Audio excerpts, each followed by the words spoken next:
Olá, bom dia. Aqui é o Luiz Gustavo, do Vlog do Professor. O assunto hoje não podia ser outro, né?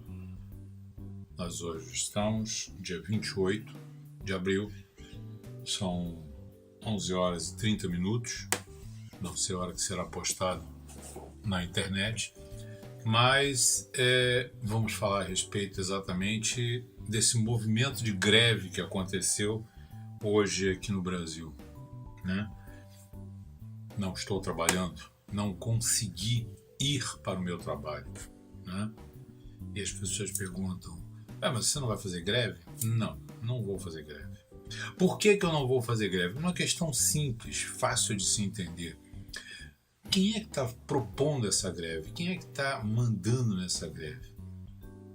Eu só vi CUT, centrais sindicais, partidos de esquerda. Eu só vi aqueles incomodados com a perda de alguma coisa nessa reformulação das leis trabalhistas. E isso me incomoda muito, por quê? Porque se por um acaso você for observar, né, quais são as grandes modificações que foram feitas, né? Ele fala, por exemplo, de jornadas intermitentes. Então, diz que você hoje tem uma limitação de 8 horas diárias, 44 horas semanais, 220 horas mensais, podendo haver 2 horas extras. E pelo novo texto é permitida a prestação de serviço de forma descontinuada, podendo o funcionário trabalhar em dias e horários alternados. Tem muito profissional que, para isso, é bom. Enfermeiros, por exemplo, trabalham dessa forma, médicos trabalham dessa forma. O médico só trabalha 6 horas, 8 horas ou alguma coisa nesse sentido. Se for um consultório dele particular, ele trabalha com tempos intermitentes. A remuneração, né? Atualmente, a remuneração por produtividade não pode ser inferior à diária correspondente ao piso da categoria ou do salário mínimo. Com a reforma, o empregador paga somente pelas horas efetivamente trabalhadas. O contrato de trabalho dessa modalidade deve ser firmado por escrito e conter o valor das horas de serviço. Qual o problema? Você quer ganhar por alguma coisa que você não faz? Isso é o que mais acontece nesse país. Trabalho remoto. Gente, nos Estados Unidos isso é o que mais acontece. Você trabalhar em casa, faz um contrato de trabalho, a luz, a internet, o gasto, tudo que você tenha, entra dentro do contrato e a empresa te paga para suprir essa necessidade. É bom para a empresa, é bom para você. Se de repente você é uma dona de casa, uma mãe, alguma coisa, tá, uma mulher que está com uma criança pequena, você não quer se separar do seu filho? E se o teu trabalho te permite fazer isso, qual é o problema de você trabalhar em casa? Eu, se pudesse, eu ia exigir e fazer isso com a maior tranquilidade do mundo. Descanso. O trabalhador que atua no regime de 8 horas diárias tem direito a 1 hora, no máximo 2 de intervalo para repouso ou alimentação. O projeto diz que o intervalo dentro da jornada poderá ser negociado desde que tenha pelo menos 30 minutos. Poderá ser negociado. Você pode continuar a ter as suas 2 horas de descanso, desde que você negocie. Ou seja, tudo agora passa a ser negociado. É o poder teu com o teu patrão. Mas o patrão manda. Cara, olha só. A economia, ela chega num ponto, num momento em que a gente tem que começar a ter uma flexibilização, uma modernização. Em muitos lugares no mundo, é dessa forma que a gente vê o trabalho sendo feito. Por que aqui no Brasil a gente tem que continuar com uma coisa de 70 anos atrás? E apenas como se ela fosse a única coisa correta. Férias, tá? Isso aqui para mim não pega em nada, muito pelo contrário. Achei fantástico. Você pode poder dividir as férias em 3 períodos, sendo que um deles não pode ser inferior a 14 dias, 2 semanas. E com um detalhe, você não pode tirar férias 2 dias antes. Tá? O início das férias não pode acontecer 2 dias antes de um período de feriado ou dia de repouso semanal. Então, se por acaso você tem que tirar férias, as férias tem que contar na segunda-feira, não na sexta, porque o sábado e domingo não conta. Se de repente você tem um feriado na segunda-feira, as suas férias começam a contar da terça em diante. E a gente sabe muito bem que muitas férias são dadas e marcadas e você perde às vezes um período de final de semana e tudo mais por conta disso. Trabalho temporário. Bom, isso aqui já foi criado pela lei de terceirização e eu não vejo ninguém brigar por conta da lei de terceirização. Ninguém fazer greve, paralisação, nada disso. Ela pegou uma coisa que era de 3 meses, passou para 6 meses com direito a mais 3 meses. Então você pode ficar 9 meses trabalhando temporariamente.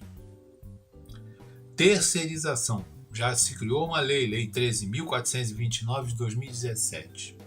Não vou nem entrar na discussão, porque se ninguém discutiu até agora, fizesse greve pela lei de terceirização. Não foi feito. Contribuição sindical. Aqui é que a coisa bate. Aí é que mexe no bolso dos putos. Porque passa a ser opcional. Tá? A história de que acabou. Não acabou. Ela passou a ser opcional. Eu, por exemplo, vou mandar para o sindicato. Eu não quero desconto de contribuição sindical no meu salário. Não aceito, não quero, não desconte. Não vou dar um dia para vagabundo nenhum.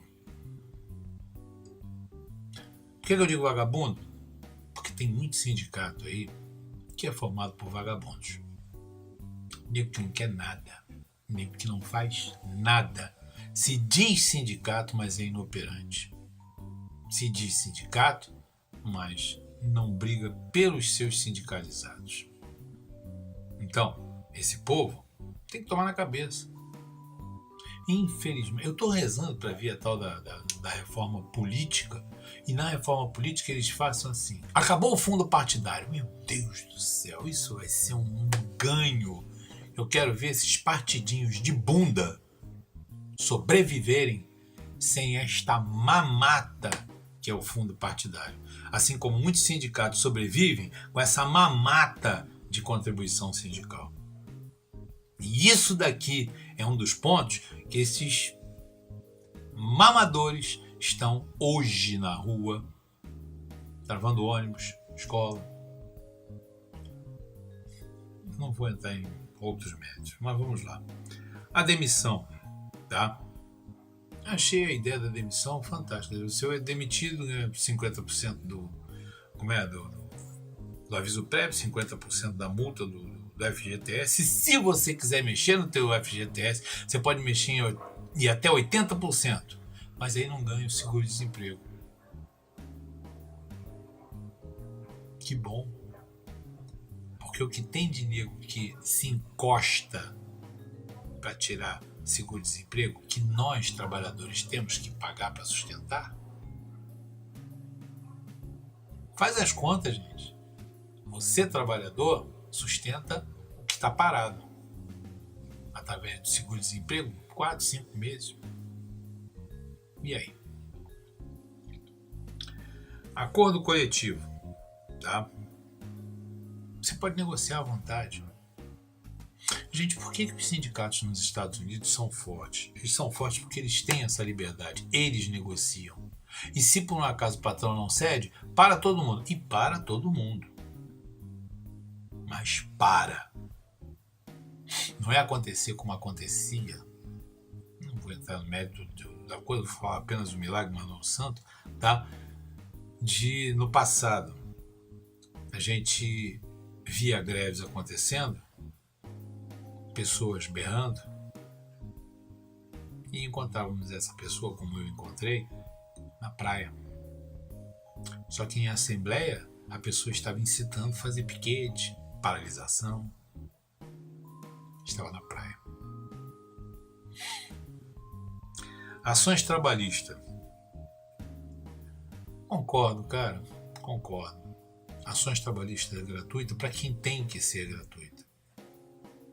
Se por um acaso você não tem o dinheiro para pagar a ação trabalhista, a Justiça do Trabalho gratuita te ajuda.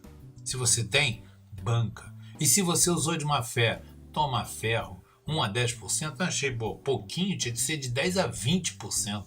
Porque o cara que age de má fé, seja o patrão ou o empregado, num caso de uma demissão, tenha que se ferrar. Exatamente para poder aprender a ser honesto. É isso que está faltando no Brasil. Ser honesto. Falta de registro. Porra, outra coisa fantástica. Empresa não registrou? 3 mil. Microempresa ou pequeno empreendedor não registrou? 800 prata. Tá certo. Registro na carteira de trabalho é obrigação. É obrigatório. Alguns anos atrás, eu estive em Brasília, tem uma coisa, uns 3 ou 4 anos atrás, eu estive em Brasília, num evento, e eu fui fazer compra. Fiquei ali no setor hoteleiro e fui fazer compra num shopping. Entrei numa loja americana, não foi nem na loja americana, entrei numa farmácia, né? E fui comprar um remédio de nariz. Lá em Brasília o clima é muito seco, eu tenho um problema de rinite, então eu sempre fico com o nariz entupido. Então fui comprar um remedinho, tá? Que eu uso, normal. Na hora que eu fui pagar, seu CPF, por favor. Seu CPF para colocar na nota fiscal. Tá? Aí eu entrei na loja americana que eu queria comprar umas bobagens para lá. Seu CPF, por favor. Isso tinha que ser prática, e agora está começando a chegar aqui no Rio de Janeiro. Isso tinha que ser prática para todo mundo. Sabe para quê? Para regular e evitar a sonegação fiscal. Então, se por um acaso o cara não registra o empregado, ele não paga o que ele tem que pagar ao governo e ao próprio empregado mesmo nas suas relações trabalhistas. Então isso daqui, para mim, fantástico. Rescisão contratual. Que bom!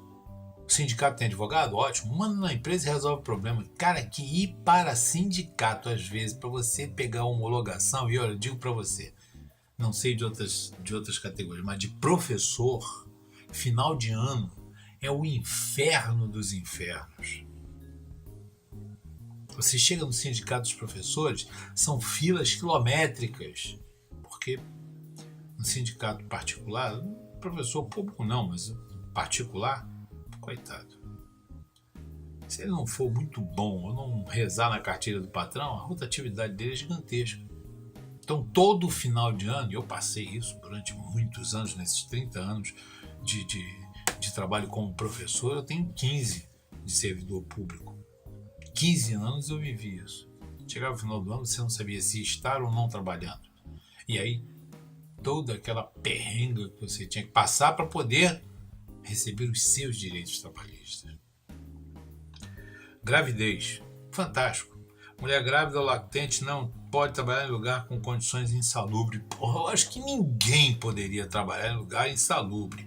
Eu acho que o cara tem que trabalhar em lugar insalubre, ele tinha que ganhar 50% a mais do trabalho dele. No mínimo. Tá? E a proposta, permitir o trabalho em ambientes insalubres, desde que a empresa apresente o atestado médico garante que não há risco para o bebê nem a mãe. Mulheres demitidas em até 30 dias para informar a empresa sobre a gravidez. Ou seja, se por um acaso a mulher tem que trabalhar num lugar desse, a empresa tem que garantir que aquele lugar não gera risco. Porque depende do tipo de trabalho que você tem. Tá? Eu, por exemplo, considero o trabalho de professor, hoje no Rio de Janeiro, totalmente insalubre. Que aturar essa molecada tá difícil. Vamos lá. Jornada de trabalho, 8 horas diárias, 44 semanais, e não pode ultrapassar a 12 diárias. Acho fantástico. Participação nos lucros e resultados. O acordo coletivo pode definir as regras para participação nos lucros e resultados, inclusive parcelamento no limite do prazo de balanço patrimonial, balancete, não inferiores a 2 parcelas. Todo mundo gera lucro para a empresa, porque só o patrão é que fica com lucro. Aí a gente tem que pegar um pouquinho de Karl Marx. Quando o cara fala da mais-valia, eu tenho que concordar com ele. É a grande sacanagem que o patrão faz em cima do empregado. Tá? Jornada em deslocamento de trabalho. Isso aqui, inclusive, eu acho fantástico. Quer dizer, o cara mora longe. Se a empresa coloca ele dentro de um ônibus dela, esse tempo já considera como tempo de trabalho. E as empresas que não têm ônibus? O cara pode considerar o ônibus público também como tempo de trabalho? Se pode, meu amigo, pô, eu tô tendo que ganhar aí horas extras e mais horas extras pelo tempo de deslocamento que eu tenho de um emprego para outro. Né? Banco de horas, registro de ponto. Ou seja, se a gente for pegar a reforma trabalhista como um todo, a gente vai ver que ela não é a coisa feia que as pessoas estão falando. O grande problema é que o brasileiro tem o mau hábito de não se informar e se emprenhar pelo ouvido. Tem o mau hábito de não saber o que está falando. O achismo, o maldito achismo. O dia que o brasileiro parar com o achismo e começar a verificar o que é real, a estudar, a ler, a compreender, a debater, a não ficar preso ao que uma televisãozinha fala, pronto, é a verdade das verdades. Hoje, por exemplo, eu estava vendo, antes de sair de casa, um canal de TV e uma rádio. O canal de TV parecia que não tinha problema nenhum. Estava tudo tranquilo. A rádio, com paralisações, com quebra-quebra, bloqueios. Chegou um momento em que a TV não deu para dizer que não estava acontecendo e teve que mostrar a paralisação, o bloqueio, o quebra-quebra. Quando a gente fica na mão de uma única fonte, normalmente é isso que acontece. Então, sinto dizer, se a greve de hoje foi uma greve montada, foi uma greve criada pelas forças sindicais, será que é para ajudar alguém? Como é que é? Só tem 9 dedos?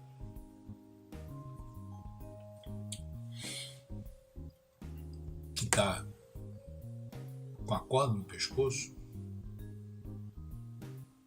Será que é para criar caos dentro da sociedade? Não estou defendendo o governo do Conde Vlad Dracon Temer. Aquilo parece um vampiro, né? Até porque, volto a dizer o que eu já disse em outras ocasiões para outras pessoas. Para mim, esse cara não tinha nem que ter entrado, porque ele é tão safado quanto a Dilma, porque os dois estavam juntos. E se ela teve todo um processo, ele também tem culpa. Os 54 milhões de votos que ela alega ter tido, nenhum votinho foi dado porque o vice era o Conde Vlad Temer Lula. É só bobo que não acredita. Então, mais uma vez eu volto a dizer, a gente tem que parar com a mania, a gente tem que parar com o comodismo, a gente tem que parar com essa ideia de que as coisas têm que vir prontas pra gente. A gente tem que começar a raciocinar, a pensar. É por isso que eu criei o vlog do professor para fazer críticas. É por isso que a gente briga, fala. É por isso que eu luto por um Brasil real. Até a próxima, se Deus quiser.